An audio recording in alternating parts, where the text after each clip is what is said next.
কুরবানি ওয়াজিব নাকি সুন্নাত? আসল মাসালা হলো কুরবানি করা ওয়াজিব। এ ব্যাপারে অনেক দলিল আছে, কোরআনের দলিল আছে এবং একাধিক হাদিসের মধ্যে বর্ণনা করা হয়েছে।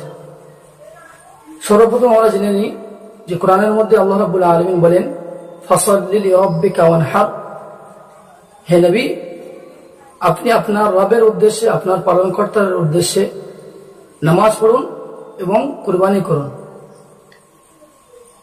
যেমন এই আল্লাহর হুকুমে, এই আল্লাহর নির্দেশে যেমন নামাজ পড়া ওয়াজিব হয়, একইভাবে কুরবানি করাও ওয়াজিব হয়।